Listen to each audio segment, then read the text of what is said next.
નમસ્કાર વિદ્યાર્થી મિત્રો, ધોરણ 7માં વિષય સામાજિક વિજ્ઞાનમાં ચોથો પાઠ મધ્યયુગીન સ્થાપત્યો, શહેરો, વેપારી અને કારીગરો. ગયા વિડીયોમાં આપણે મધ્યયુગીન સ્થાપત્યો, ભારતના સ્થાપત્યો વિશે શીખ્યા હતા અને આજે આપણે આગળ વધીએ તો ગુજરાતના સ્થાપત્યો વિશે ચર્ચા કરીશું.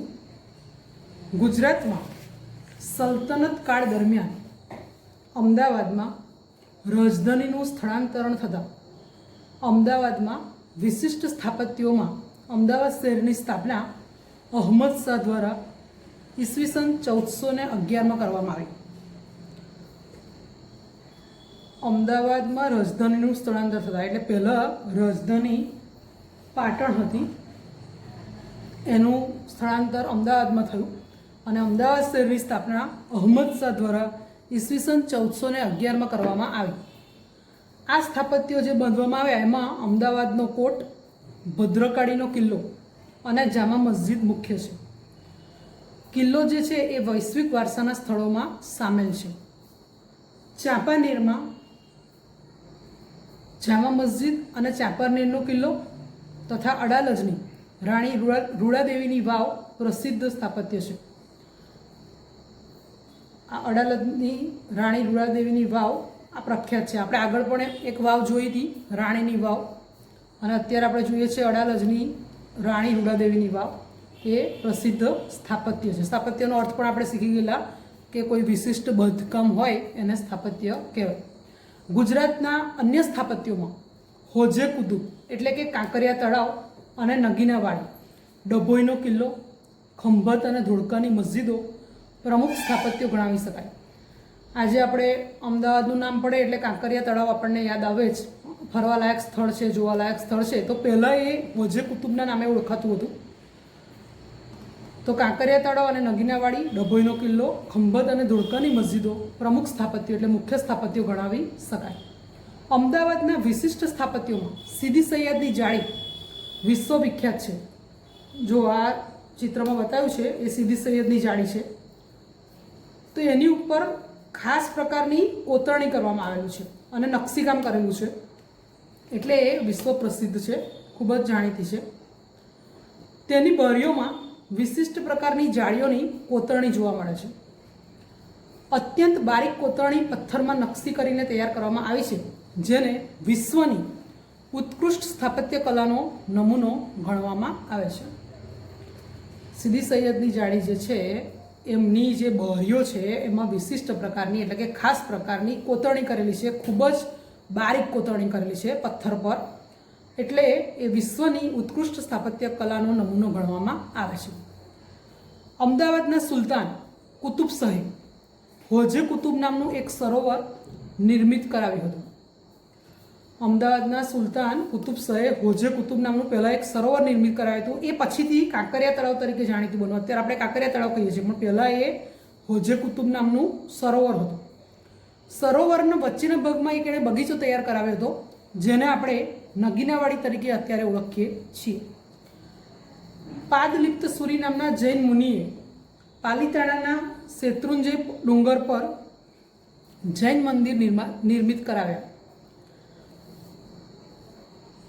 આ જૈન મુનિનું નામ છે પાદલિપ્ત સુરી. એમણે પાલિતાણા કે જે જૈન લોકોનું મહાન તીર્થધામ છે ત્યાં શેત્રુંજય પર્વત પર જૈન મંદિર બંધાવ્યા. દુનિયામાં એક જ જગ્યાએ, આખા વિશ્વમાં તમે જુઓ તો એક જ જગ્યાએ પહાડ પર સૌથી વધારે મંદિરો હોય. દુનિયામાં એક જ જગ્યાએ પહાડ પર સૌથી વધારે મંદિરો હોય તેવા પાવાપુરી અને પાલિતાણા સ્થળો છે.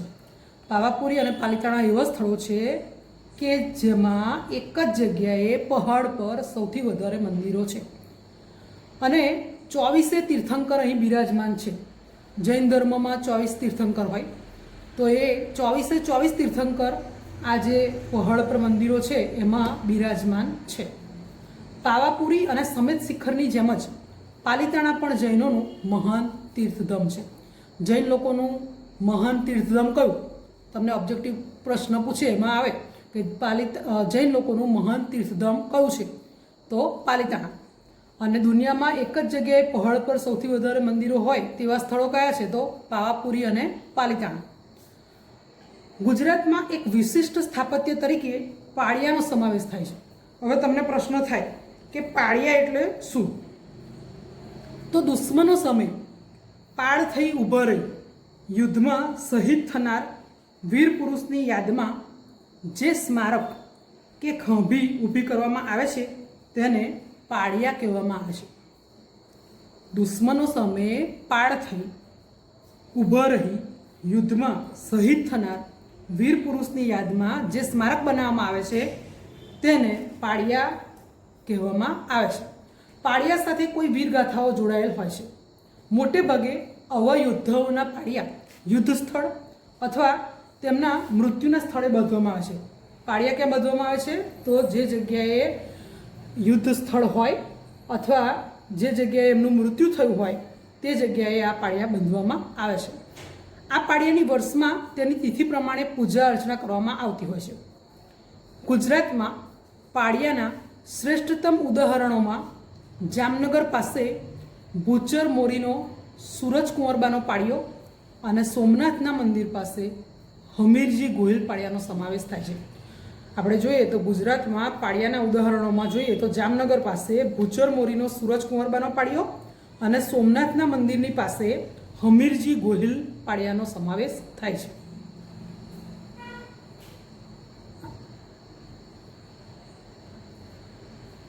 ચિત્રકલા જોઈએ. બાબરના સમયથી ચિત્રકલાનો વિકાસ જોવા મળે છે. ચિત્રકલાનો વિકાસ બાબરના સમયથી જોવા મળે છે. ચિત્રકલા પર ગુલશન ચિત્રાવલી, હમ્ઝનામા વિશિષ્ટ ગ્રંથો હતા. ચિત્રકલા પર જે બે ગ્રંથો લખવામાં રચાયા હતા એ ગ્રંથોના નામ છે ગુલશન ચિત્રાવલી અને હમ્ઝનામા. આકારીઝા નામના મહાન ચિત્રકારનું નામ છે આકારીઝા. આકારીઝા નામના મહાન ચિત્રકારના નેતૃત્વમાં આગ્રામાં એક ચિત્રશાળાની સ્થાપના કરવામાં આવી હતી. આ સમયના ચિત્રકારોએ પશુ પક્ષીના ચિત્રો અને પુષ્પોના ચિત્રો વિશિષ્ટ રીતે આલેખ્યા છે. આપણે જોઈએ તો બાબરના સમયથી ચિત્રકલાનો વિકાસ જોવા મળે છે. ચિત્રકલા પર વિશિષ્ટ ગ્રંથો બે લખેલા છે, એ છે ગુલશન ચિત્રાવલી અને હમ્ઝનામા. અને આકારીઝા નામના એક મહાન ચિત્રકાર હતા કે જેમના નેતૃત્વમાં આગ્રામાં એક ચિત્રશાળાની સ્થાપના કરવામાં આવી હતી. અને એ સમયના જે ચિત્રકારો હતા એમણે પશુ પક્ષીના ચિત્રો અને પુષ્પોના ચિત્રો વિશિષ્ટ રીતે આલેખ્યા છે. અકબરના સમયથી છબી ચિત્રોની શરૂઆત થઈ. બાબરના સમયથી ચિત્રકલાનો વિકાસ થયો અને અકબરના સમયથી છબી ચિત્રોની શરૂઆત થઈ. તો જહાંગીરના સમયમાં વિશિષ્ટ તહેવારો અને પ્રસંગોના ચિત્રો પણ બનાવવામાં આવતા. આપણે અગાઉના પાઠમાં શીખી ગયેલા કે જહાંગીર પોતે મહાન ચિત્રકાર હતો. તો જહાંગીરના સમયમાં વિશિષ્ટ તહેવારો અને પ્રસંગોના ચિત્રો બનાવવામાં આવતા. એટલે બાબરના સમયથી ચિત્રકલાનો વિકાસ થયો, અકબરના સમયથી છબી ચિત્રોની શરૂઆત થઈ અને જહાંગીરના સમયમાં વિશિષ્ટ તહેવાર હોય કે કોઈ પ્રસંગ હોય તો એને અનુરૂપ ચિત્રો બનાવવામાં આવતા. મુઘલ ચિત્રકલાની જેમ જ રાજસ્થાનમાં મેવાડ, જયપુર, મારવાડ અને કોટાની શૈલી સુવિખ્યાત હતી. ગુજરાતી શૈલી તળપદી, સાદી અને કથા પ્રસંગને વિશદતાથી રજૂ કરતી. વિશદતા એટલે સ્પષ્ટ રીતે રજૂ કરે એને વિશદતા કહેવાય. અને લોકજીવનનો ધબકાર જીતી સજીવ કલા હતી. ગુજરાતી જે શૈલી હતી આપણી એ તળપદી હતી, સાદી હતી અને કથા પ્રસંગને સ્પષ્ટ રીતે રજૂ કરતી અને લોકજીવનનો ધબકાર ઝીલતી સજીવ કલા હતી. સંગીત વિશે જોઈએ. સલ્તનત કાળમાં ભારતીય સંગીતની સાથે સાથે ઇસ્લામિક સૂફી સંગીતનો પ્રારંભ થયો. સલ્તનત કાળમાં ભારતીય સંગીતની સાથે સાથે ઇસ્લામિક સૂફી સંગીતનો પ્રારંભ થયો. આ ક્ષેત્રે અમીર ખુસરુએ કવાલીની શોધ કરી. આ પણ ઓબ્જેક્ટિવ પ્રશ્નમાં પૂછી શકે કે કવાલીની શોધ કોણે કરી? તો અમીર ખુસરુએ કવાલીની શોધ કરી અને ધ્રુપદને બદલે ખ્યાલ પદ્ધતિ દાખલ કરી હતી. દેવગીરીના સારંગદેવે સંગીત રત્નાકર અને ગુજરાતમાં હરિપાલ દેવે સંગીત સુધાકર નામનો ગ્રંથ લખ્યો હતો. દેવગીરીના સારંગદેવે કયો ગ્રંથ લખ્યો હતો? સંગીત રત્નાકર. અને ગુજરાતમાં હરિપાલ દેવે સંગીત સુધારક નામનો ગ્રંથ લખ્યો હતો. અકબર બિરબલની વાતો આપણે સાંભળેલી છે. તો એમાં અકબરના 9 રત્નો હતા, મહાન રત્નો હતા, 9 કે જે પોતપોતાના ક્ષેત્રમાં ખૂબ જ ખ્યાતિ પામેલ હતા. તો એમાંના એક તાનસેન હતા કે જે ગ્રેટેસ્ટ મ્યુઝિશિયન હતા.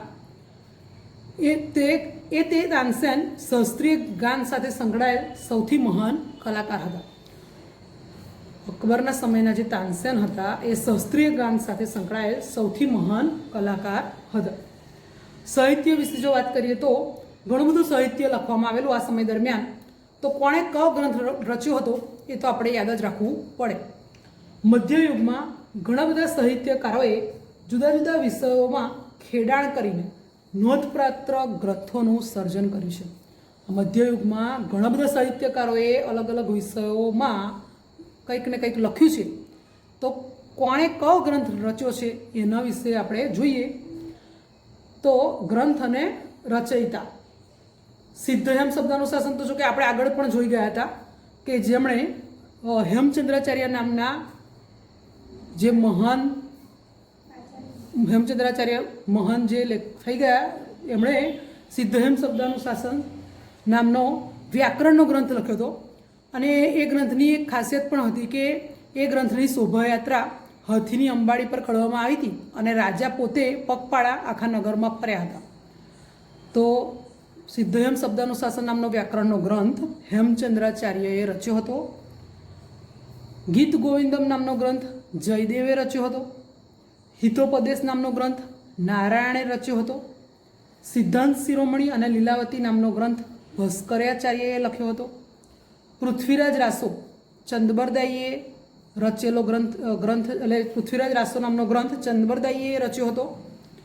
તુગલુકનામા અને તારીખે દિલ્હી એ અમીર ખુસરોએ રચ્યો હતો ગ્રંથ. કિતાબુલ હિન્દ રહેલા નામનો ગ્રંથ ઇબ્ન બતુતાએ રચ્યો હતો. કાનડદે પ્રબંધ નામનો ગ્રંથ પદ્મનાભે રચ્યો હતો.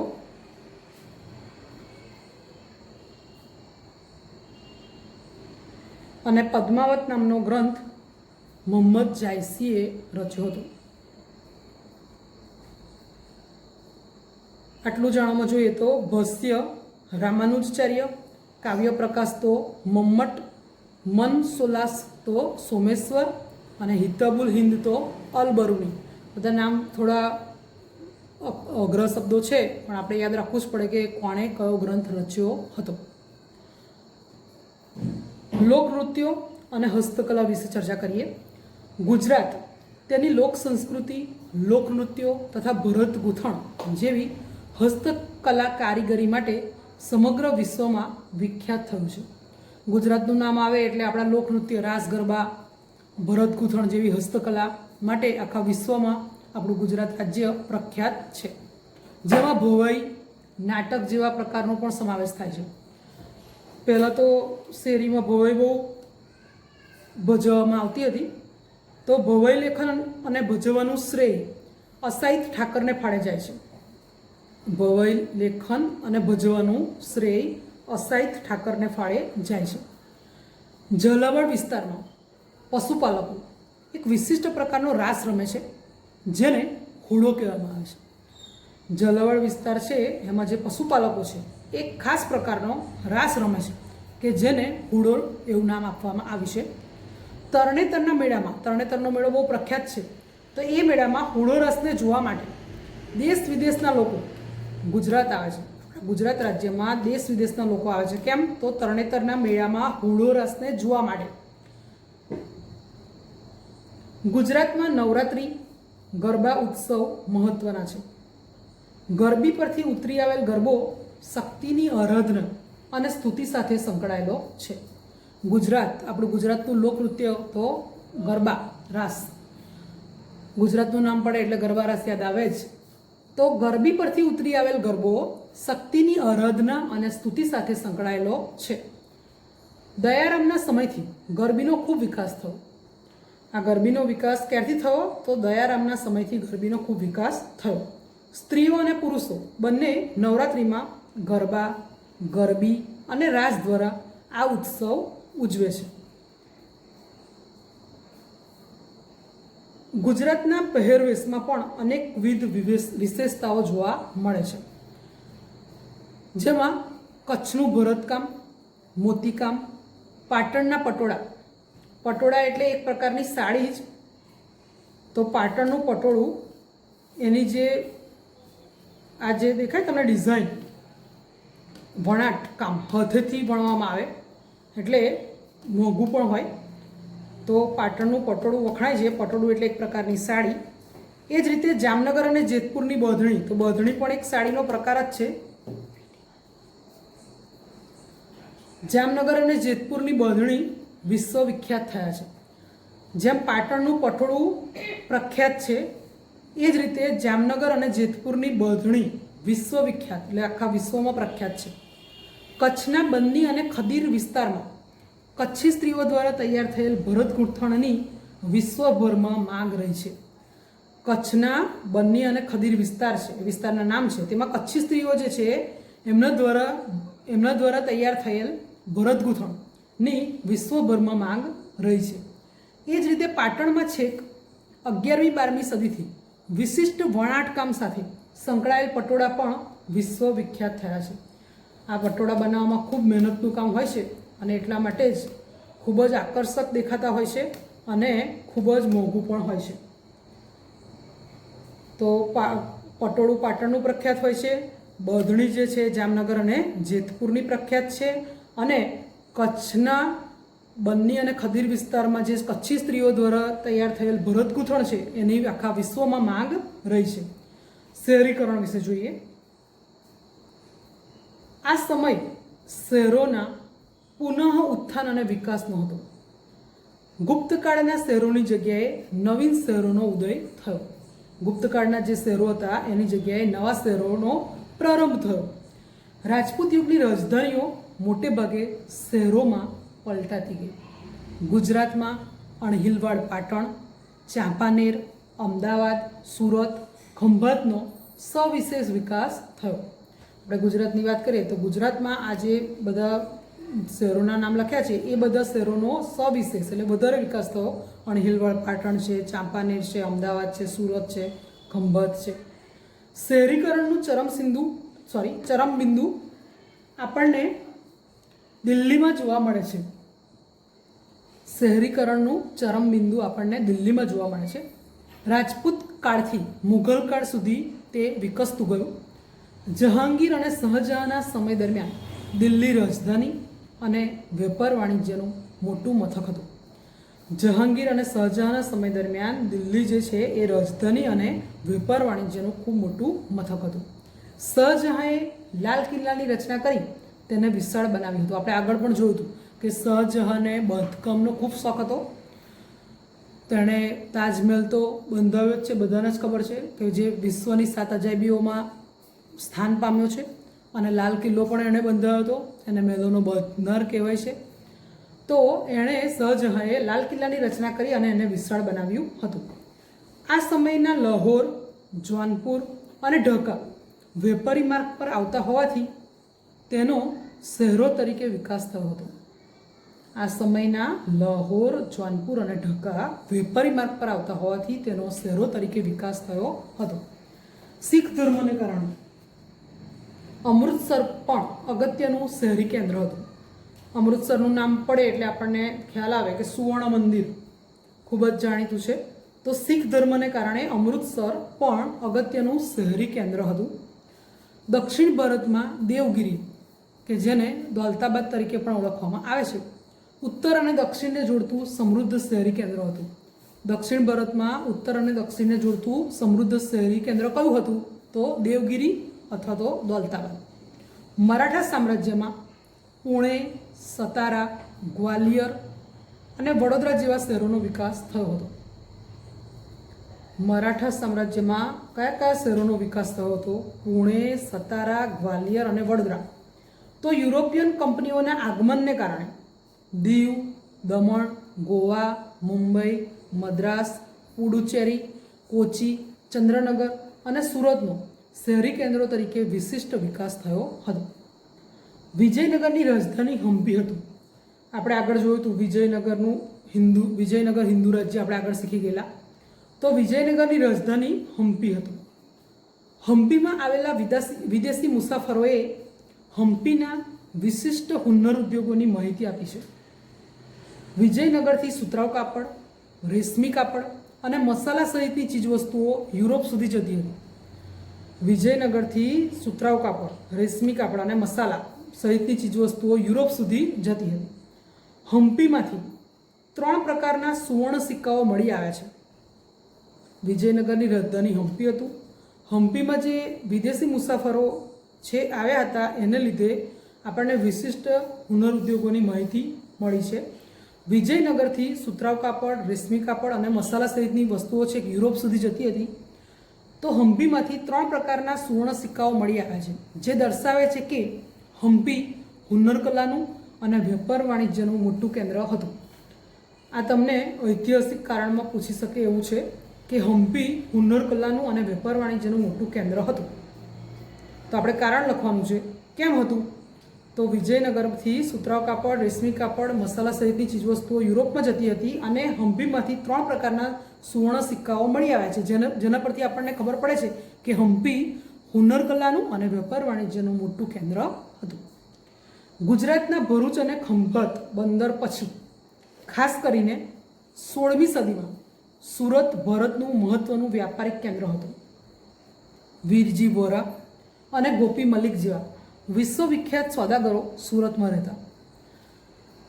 ગુજરાતના ભરૂચ અને ખંભાત બંદર પછી ખાસ કરીને 16મી સદીમાં સુરત ભારતનું વ્યાપારિક કેન્દ્ર હતું અને વીરજી વોરા અને ગોપી મલિક જેવા વિશ્વવિખ્યાત સોદાગરો સુરતમાં રહેતા હતા.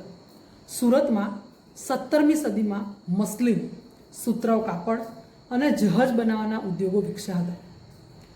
જરીભરત કાપડનો વિશ્વભરમાં સૌથી મોટો વેપાર સુરતથી થતો હતો. સુરત એક આંતરરાષ્ટ્રીય બંદર હોવાથી ભારતીય અને યુરોપિયન વેપારીઓના અનેક વેપારી સંસ્થાનો અહીં જોવા મળ્યા હતા. જરી ઉદ્યોગ માટે વિશ્વભરમાં સુરત જાણીતું હતું. સુરત એક આંતરરાષ્ટ્રીય બંદર હતું એટલે ભારતીય અને યુરોપિયન વેપારીઓના અનેક વેપારી સંસ્થાનો અહીં જોવા મળ્યા હતા. સુરતમાં મરી મસાલા, સુતરાઉ અને રેશમી કાપડ તથા ગળીના મોટા ગોદામો પણ હતા. સુરતમાં ચાલતા ઉદ્યોગ ધંધાને કારણે અને વિદેશ વેપારને કારણે આનુષંગિક હુનર ઉદ્યોગો જેવા કે ગોદામો, પેકિંગ, વહાણ બાંધવાના ઉદ્યોગો, નિવાસની વ્યવસ્થા, વણાટકામ, છાપકલા, ધાતુકલાનો વ્યાપક વિકાસ થયો હતો. તો જરી ઉદ્યોગ માટે સુરત વિશ્વભરમાં જાણીતું હતું. અત્યારે સુરતનું નામ પડે તો આપણને કયો ઉદ્યોગ યાદ આવે? હીરા ઉદ્યોગ. બરાબર ને? તો સુરત એક આંતરરાષ્ટ્રીય બંદર હોવાથી ભારતીય અને યુરોપિયન વેપારીઓના અનેક વેપારી સંસ્થાનો અહીં જોવા મળ્યા હતા. સુરતમાં મરી મસાલા, સુતરાઉ અને રેશમી કાપડ તથા ગળીના મોટા ગોદામો હતા. સુરતમાં ચાલતા વેપાર ધંધાને કારણે અને વિદેશ વેપારને કારણે આનુષંગિક હુનર ઉદ્યોગો જેવા કે ગોદામો, પેકિંગ, વહાણ બાંધવાના ઉદ્યોગો, નિવાસની વ્યવસ્થા, વણાટકામ, છાપકલા, ધાતુકલાનો વ્યાપક પ્રમાણમાં વિકાસ થયો હતો.